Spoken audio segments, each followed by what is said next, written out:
Baraya Santri Al-Jawami. Ya, baik teman-teman,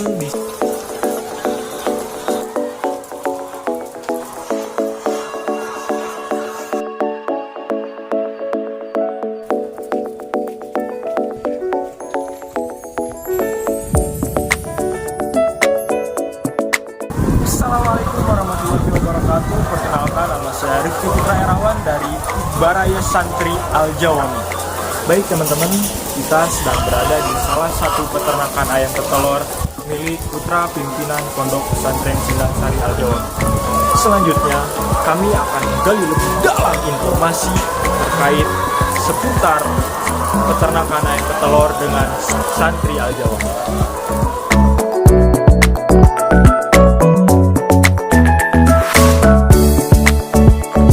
Ya, baik teman-teman, di sini saya ditemani bersama narasumber, yaitu salah satu pengelola yang ada di peternakan ayam petelur di Pondok Pesantren Sindang Sari Al-Jawami.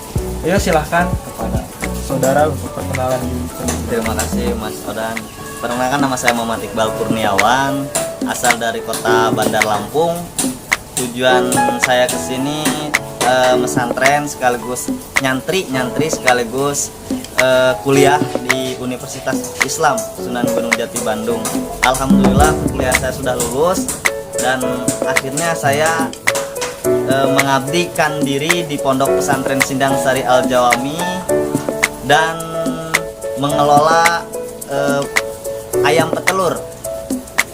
Ya, mungkin bisa dijelaskan sedikit tentang dari sejarah atau awal mula saudara dapat berkecimpung di dalam dunia peternakan ini. Ya, dan jadi seperti ini ya awal mulanya. Jadi awal mulanya itu di tahun 2019 kemarin kita mendirikan peternakan ayam petelur ini. Dimulai dari merintis dari awal mula, yaitu dari jumlah ayam petelur kita pesan dan kita rawat itu 900 ekor, dan alhamdulillah tidak lama sampai bulan sekarang di 2021 ini alhamdulillah jumlah ayam sudah mencapai 2050 ekor. Nah, saudara Mang Iqbal, Ya. apakah saudara Mang Iqbal itu tahu modal awalnya tuh berapa sampai bisa membuat peternakan ini? Informasi yang saya dapat dari pengelola sendiri, yaitu dari pengelola Pondok Pesantren Sindang Sari Al-Jawami, bahwasanya untuk memulai usaha beternak ayam seperti ini itu kurang lebih 250 juta modal awal. 250 juta? 250 juta modal. Oh. Ya, 250 juta. Itu kurang lebih dari struktur pembangunan sama jumlah ayam sama tempat dan pakan itu sudah dalam ruang lingkup 250 juta. Oh, termasuk kandang yang begitu megah ini? Ya. Oh, Dan seperti itu 250 juta. 250 juta kurang lebih. Mantap. Nah, untuk pengelolaan kandang sendiri itu bagaimana supaya teman-teman yang di sana dapat mempraktekkan dan dapat mencontoh? Ya, untuk teman-teman mungkin bisa mencontoh ke produksi ataupun pengelolaan kami di sini tentang produksi ayam petelur ini. Kesehariannya dari mulai jam 7 pagi, pukul 7 pagi kita itu udah standby di tempat, harus ngasih makan ayam-ayam. Setelah ngasih makan ayam-ayam, kita itu harus mengecek air. Setelah ngecek air, terus kita mengambilin telur, mengumpulkan telur yang sudah berproduksi, mengodan seperti itu. Nah, untuk kebiasaan selanjutnya mungkin vaksinasi, mengodan. Vaksinasi itu sekitaran 1 minggu sekali. 1 minggu sekali. Ya, apabila ada ayam yang kalau menurut bahasa kita mah muyung. Nah, ayam muyung tuh kalau bahasa Indonesianya sakit, demam. Seperti itu, mengodan. Kita ada vaksinasi seperti menggunakan A1, D1 gitu, obat-obatnya seperti itu. Nah, untuk pemberian makan itu ada jadwalnya tidak? Nah, untuk jadwal makan tadi kan pukul kita harus standby ya. Itu nggak boleh lewat, nggak boleh lebih, nggak harus teratur. Penyediaan pakannya itu dari mulai jam 7 pagi, kalau nanti kita siang jam 1 siang. Jam 7 dan jam 1 siang. Jam 7 jam untuk pemberian makan. Kira-kira pakan yang habis itu berapa setiap perharinya itu? Dari pakan yang kita kasih kurang lebih itu sekitar 2 kintal. 2 kintal per hari? 2 kintal per hari. Oh, 2 kintal per hari. Itu jenis pakan juga berbeda-beda Pak Odan. Jenis pakan berbeda? Iya Pak Odan, beda-beda.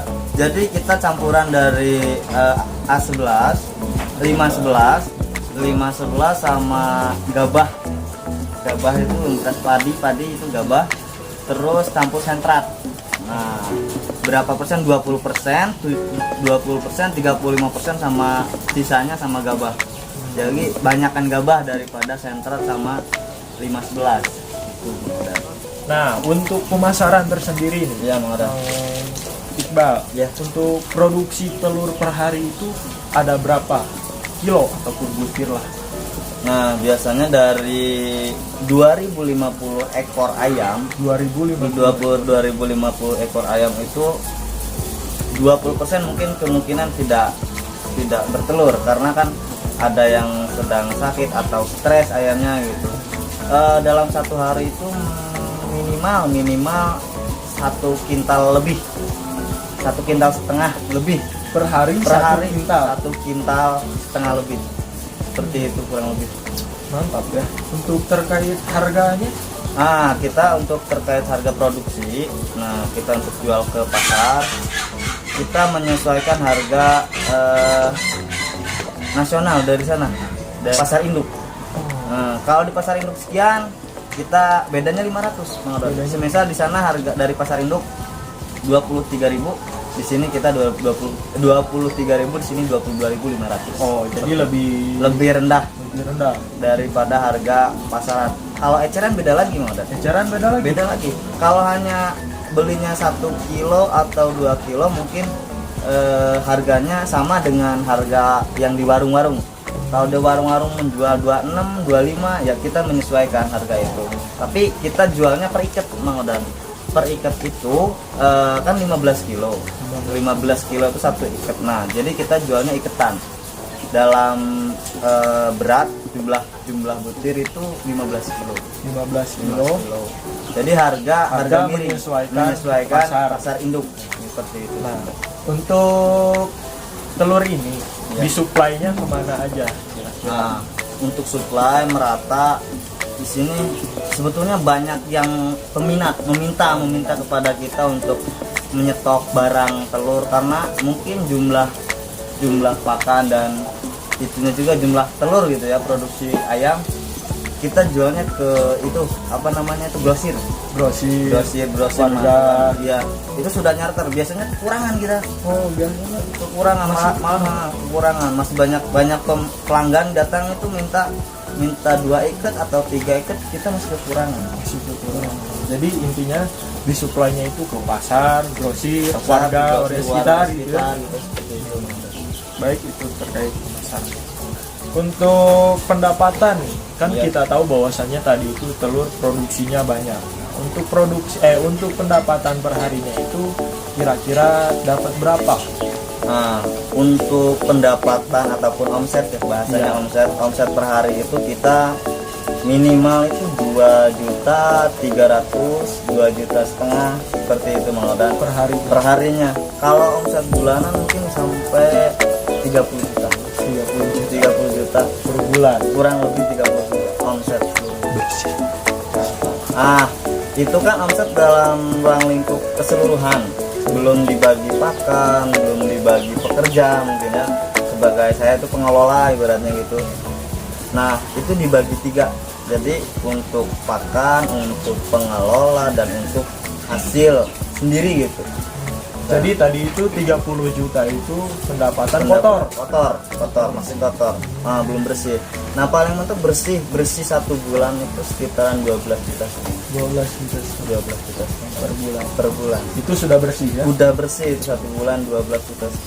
Lumayan juga. Iya. Itu melebihi PNS. Allah Akbar, melebihi PNS. Oh iya tadi Mang Iqbal, Yang kita itu terlewat tadi. ya, Ada perawatan kandang kayak seperti pembersihan kotoran yang kita tahu kan tentu bakal menghasilkan banyak kotoran. iya ya, betul. Jadi untuk perawatan itu sendiri kita menggunakan jadwal mingguan. Buat Merata kan ayam itu kalau setiap hari otomatis baunya menyengat tuh. Iya. Baunya menyengat. Kita agendakan 1 minggu sekali. Satu minggu sekali kita bersihkan kotoran-kotoran, kita masukkan ke dalam karung dan kita gunakan sebagai pupuk. Ya, difermentasi. Setelah fermentasi kita campur lagi dengan bahan-bahan kimia untuk pakan-pakan yang lain. Jadi Pupuk yang dijadikan pupuk kandang ya? lain. Ya, Pupuk pupuk kandang. Masuk Untuk ke pupuk kandang. Saya lihat itu menarik ya tentang air. Itu bagaimana itu cara ayam minum air seperti itu? Nah, jadi kita menggunakan rangsangan, Mang Odan. Kalau nggak dirangsang awal mula kita itu agar ayam mengerti bahwa itu tuh air. Nah, kita cek setiap hari, kita kan cek. Makanya kita ada pengecekan air ketika setelah kita kasih makan 15 menit setelah kita makan otomatis ayam haus serak Ya. gitu kan habis makan. Orang juga kalau habis makan juga ya haus dong. haus Habis dong. makan Ya, haus. benar. Nah, kita cek menggunakan tangan biasa, maka cek. Jadi ada air itu dia lihat ke atas, lama-lama dia minum sendiri. Otomatis.